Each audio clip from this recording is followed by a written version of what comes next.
Hello everyone and welcome. Today I answer the question, can I beat Bloodborne by only leveling skill? I start off as the waste of skin class because obvious joke is obvious and name her Glass. Why Glass, you ask? Well, because I thought I was going to be a glass cannon and oh, how wrong I was. But I'm getting ahead of myself. I take the saw cleaver and the blunderbuss. Why the shotgun and not the pistol, you ask? Well, honestly, I've never used it before, so I thought it would be fun to try it out. This was the first of many mistakes. I'm sure you can guess, but the rules of this run are pretty simple. I'm only allowed to level skill. Now, I know that might sound like easy mode, but I promise you there was no shortages of skill issues in this run. I wanted to do a video where I only leveled the useless stat in each of the Soulsborne games. Dark Souls 1 was Resistance, Dark Souls 2 ADP, and 3 Luck. The problem is that Bloodborne kinda streamlined a lot of the Souls formula. Gone are the days of equip load and obscure mechanics. Okay, there are still plenty of obscure mechanics present in Bloodborne, but my point is that all the stats are useful in their own way. Health is obviously useful for, living. Stamina, arguably the most crucial stat in any Souls playthrough, would determine how much I can dodge and retaliate, and all the damaging stats will help me win fights. And since there are no limitations other than only leveling one stat, it means if I pick the damaging one, I could just find a weapon that makes it easy. So I figured why not just lean into it and try and make myself as strong as possible for once. But the game had other plans, trust me. But that's basically the run explained, so time for me to loot everything Yharnam has to offer, namely the Hunter set and as many Bloodstone shards as I can find. I also make sure to talk to Eileen because I want to advance her storyline. I put my first few levels in the skill, then take on the Cleric Beast. Fortunately, I can actually aim properly and get the head hit, allowing me a visceral attack. That's some juicy damage, I think. 433 isn't a lot of damage, but it was like a sixth of his health bar. I had absolutely zero fear of losing here. Not something I can say for the other Cleric Beast fight in the game, but I'll get to that. Up next is Father Gascoigne. Yeah, I think this is going to be easy. For fun, I tried to finish him off with emotional damage, but he smacked me out of it, so I had to use bullets instead. Marginally more effective, I'd wager. I actually remembered to talk to, sorry, what was this guy's name again? Odin Chapel Dweller. Nah, I'm just gonna call him Jeff. So I actually remembered to talk to Jeff just so I can easily send an important NPC here later. Okay, take care, Jeff. From downtown! Right, anyway. I spent some time hoovering up items in Old Yharnam, mostly just upgrade materials and things to sell for echoes, though I did grab a very useful item in the Beast Blood Pellet. Alright, time for the Blood-Starved Beast. Buffing with the aforementioned steroid droplet and rubbing sulfur on my blade will make this an easy W, but why stop there? Why not absolutely eviscerate BSB? So I yeet a couple Bloody Marys into the corner to occupy her. It would probably have been more effective to go for backstabs, but again, I felt basically zero fear in this fight and just wailed on her until I won. Well, hello there, tall, dark, and gruesome. How you doing? Joke's on you, I like it rough. I only came here for upgrade materials. I could take on Parl now, but I like to get as powerful as I can before stomping optional bosses. Since I took out BSB, the way to Cathedral Ward is open, and with it comes a show. Doll clothes for money and a snack for later. I'm just gonna skip ahead of the witches because literally nothing happens. She takes a hot load to the face, then I have to leave. You know, kinda like normal date night. I take this short break to reduce my insight to 0 and make myself dapper for our next encounter. I also upgrade my saw cleaver to +6. It wasn't exactly the cleanest witches fight I've ever done, but I mean, come on, it's the witches of Himwick, what could possibly go wrong? Eileen then tells me not to go to the tomb below the cathedral, so I naturally immediately go there. Huh, maybe I should have listened to her. Second try, Eileen and I tag team this man. I should have phrased that better. I tell the local lady of the night to go to church, that way she can have the time of her life with me. I mean, that way she can tell me her sins and I can sharpen my saw cleaver. That still sounded like a euphemism, but I didn't mean it to. I also do something I basically never do, which is to save Adela. To be honest, the only reason I did it now was because I was already wearing Gascoigne's clothes, but whatever. Dark Beast Parl. Now this is not a hard fight, you just basically break every leg and then the boss ends. Yet I still fucked it up. I'm not even sure what happened here. I missed a swing that definitely looked like it should have hit him, then jumped into the air? I mean, it wasn't a real issue, it just made the fight like 20 seconds instead of 10. Just an odd thing that happened, and since literally nothing else exciting happened here, I wanted to point it out. Jumping right into Vicar Amelia, I remember from when I did Blood Level 4 that she can be a scripted encounter. What I don't remember is how to do that. I'm pretty sure it was to break one of the back legs and just go around her similar to Parl. Maybe. But after shattering her tibia fibula, I instant transitioned myself into a visceral. I mean, that's fine. I didn't want it to happen because I wanted to build up my beasthood more, but I won't deny that it did a substantial amount of damage. The fight actually had a bit of an anticlimactic end to it, where I got hit, missed my swing, was too late transforming my weapon so it just changed forms instead of attacking, then smacked her. Oh well, we take those. I make sure to touch the skull of inflation, then head over to the Forbidden Woods. Not much to talk about here, but I run by this totally normal individual. Originally, I was gonna send him to Yosefka's clinic. Guess who forgot to unlock the clinic? Well, it's fine, because I know he doesn't like poison, so I'll just stand back while why I oughta. No, Doom, work smart, not hard. Just let the poison do its job. Alright, Beastman is now Dead Man.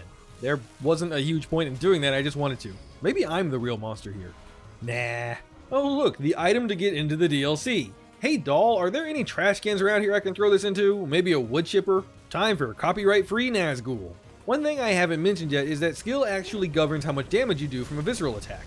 Just before this fight, I hit the second soft cap of 50, combine that with the shadows not having a large health pool individually, yeah, not much to be afraid of here. Especially when you add in that leveling any stat will increase your physical defenses. I'm not worried about being taken out by random hits. Yet. I'm not worried about it yet. I also remembered to save the battle mage for last, resulting in the classic ring around the saw cleaver tactic.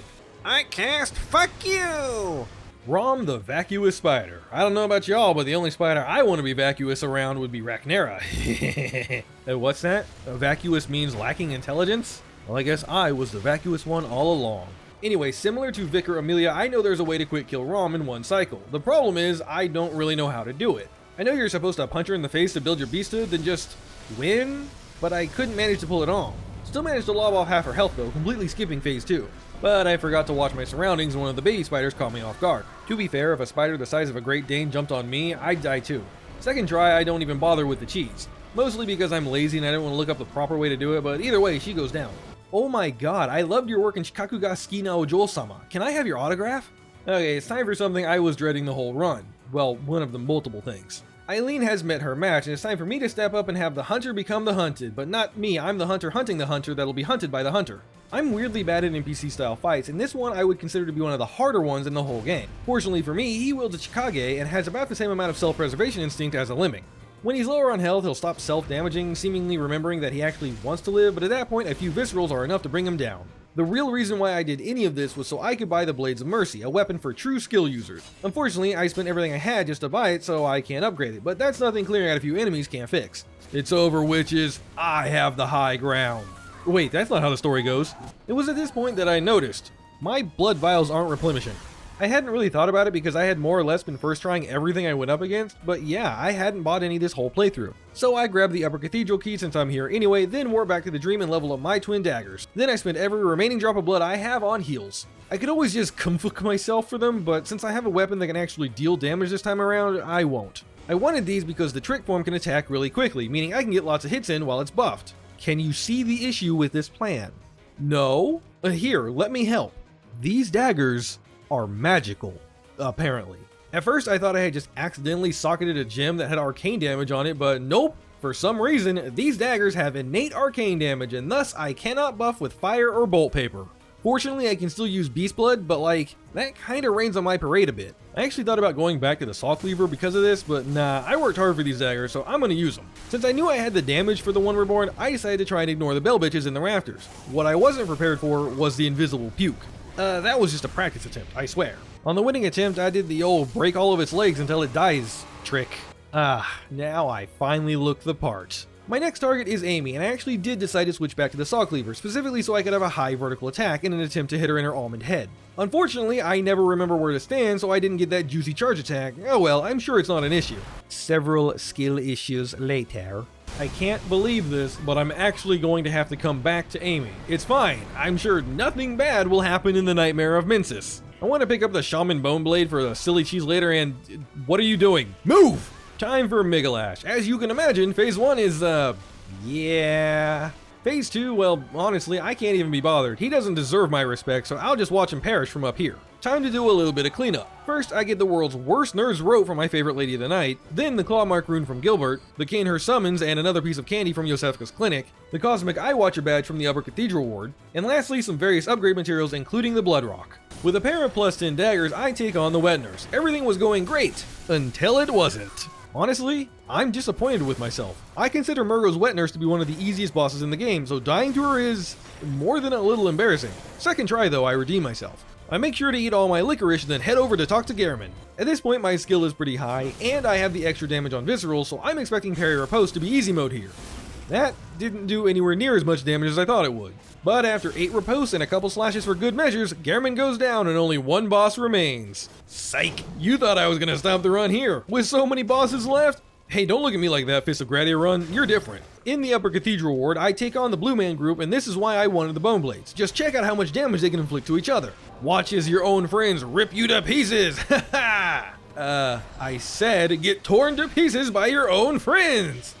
Guys? Okay, so apparently the Bone Blade does not work in phase 2? I don't know why. I mean, it's fine. It's not like the boss is so impossible to deal with without them, but I really wanted to see the little one slap the big one.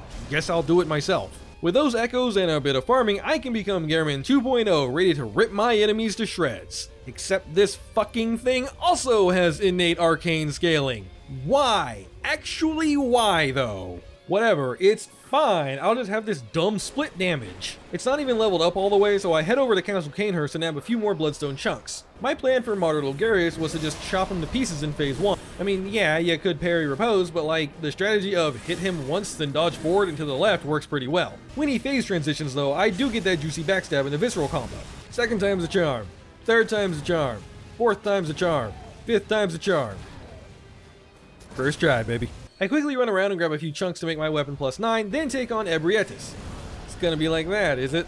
So the plan here is to use the Burial Blade's crazy range and smack her head around. Baiting the face plants as best I can will allow for a fully charged heavy doing some significant damage, but when she actually phase transitions, I'm able to lob off almost all of her health. I did learn that with the increased defense I got from leveling skill, I could tank the charge attack, well, at least the unbuffed phase 1 variant, but after a handful of tries, she goes down. And that pretty much clears up the base game for now, so it's off to the DLC. I learned this blue elixir trick from a speedrunner. I am not a speedrunner. First DLC boss up, Ludwig the Accursed. I'll just go ahead and say it. This was a massive spike in difficulty for me. I died over and over and over again. The DLC is basically the reason I decided to not level health, because doing it at the base level is a challenge. Anyone who has ever done BL4 can tell you that, which I honestly don't know how I feel about it. I do like that it's challenging, but there's something about being one-shot over and over that I don't like. Or you could just, you know, be like me and have skill issues and not pay attention to your surroundings and end up backing yourself into a corner on your best attempt, and I hate this fucking game. Beast Blood pellets are almost a must when doing low health runs because you want this fight to be over as soon as possible, believe me. He always opens with a leaping slam, which is child's play to dodge to the side and get a couple hits in. In my case, it was actually 2, which is slightly unfortunate because it only takes 3 to break a limb. Either way, the plan is to break the limbs as quickly as you can to burst down phase 1. The attacks I always look out for are the aforementioned jumping slam, his big horizontal claw drag, and that like 4-hit combo one, and his long water jet attack. All of them provide ample time to get at least a couple hits in, and once you do break the limb, go all in. Just make sure you have enough stamina to dodge. He usually jumps away to reposition, but sometimes he won't, so you don't want to get caught out without a dodge. Phase 2 is a bit slower. I personally find his attacks easier to read, but I know other people that find it more difficult. The best advice I can give is to just keep circling him and don't get greedy. He has a couple of attacks that look like the end of a combo, but aren't. Also, for the love of the Holy Moonlight Sword, if you hear the riposte sound effect, capitalize. In this attempt, I didn't even have my headphones on, so when I saw him take a knee, I wasn't sure what was happening, and it caused me to not get the visceral. I'm not gonna say that's what cost me the fight, but it definitely didn't help. The best attack to punish here is the big overhead charge slam. If you can manage to get behind him and not get knocked away from the initial blast, you can do a lot of damage. Other attacks are the 3 overhead slams and the lunging poke he can do from a distance, but really this phase is more about patience, contrasted perfectly with the first phase's volatility. In the end though, I am the darkness that clouds the moonlight, or something edgy like that. Remember how I said I'm not a speedrunner? Well, check this out.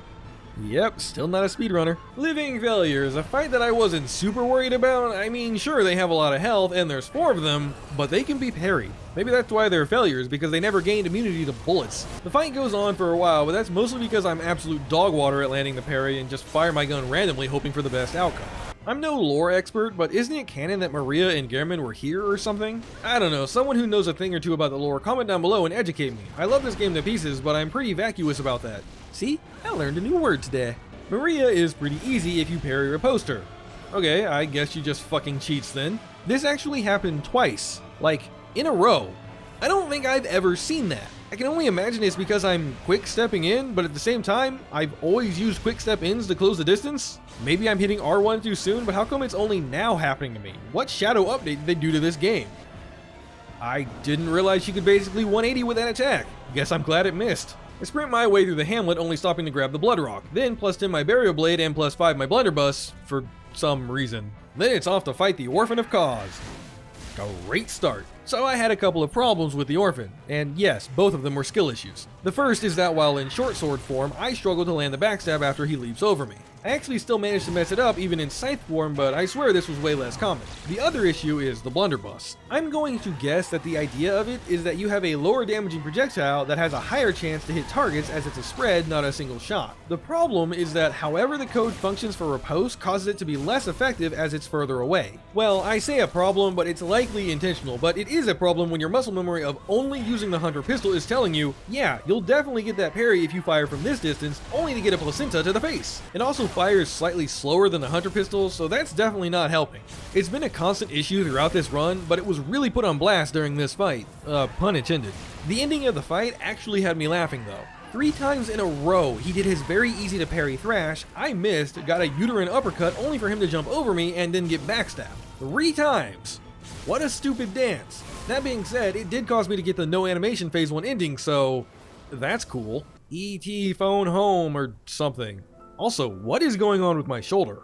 Only one DLC boss left, Lawrence the First Vicar. This is gonna be rougher than I thought. I decided it would be smart to farm some better gems because the ones I've been using are kinda old. Thankfully, I've already opened the way to the Winter Lanterns. The best combination, I believe, would be attack power up and damage versus kin down. After a bit of farming, I never managed to find that, but I did manage to get attack power up with weapon durability increase. That's actually a really bad side effect, especially since I'll be stacking them, but I can't deny that I'm doing some juicy damage to Lawrence, especially considering I wasn't buffed in any way. This was honestly just a test run to see how much damage I could do, but then I kept getting him lower, and lower, and before I knew it, he was in phase 2. At this point, I assumed the leaning forward gamer position, and just like that, Lawrence went down on the 3rd try. Huh, I fully expected to be here for a few hours. Well, I guess as they say, we take those. At this point, the game is basically over. I mean, Moon Presence is a pushover in a normal run. Except there's one thing I'm forgetting. Come here, you almond-shaped head-having bitch, I got a bone to pick with you! Unsurprisingly, the scythe form of my weapon can easily hit her in her stupid face, and since I have DLC gems in it, it ain't tickling. I might have actually finished it with a charge attack, not sure, but I went for the visceral and did nearly half her health and damage. Then I skill issued all over the place and missed the follow-up swing. Zoom. Plural. I decided to say screw it and just start swinging her legs. I mean, she's on low health anyway, and after I break one, that's GG. It shouldn't be this satisfying beating Amygdala, but whatever. Moon Presence is a blast, and it's a rather unfortunate anticlimactic end of the run. She's not hard and goes down like a sack of potatoes, and with that, I have beaten Bloodborne while only leveling skill. Thank you everyone for watching, and an extra special thanks to my patrons. Stay beautiful, y'all. If you enjoyed this video, please consider giving a like and subscribing. It really helps the channel out, and why not check out the time I beat this game using the Fist of Gratia. Yes, it sucked as much as you think it would. But until next time, my friends, fear the old blood.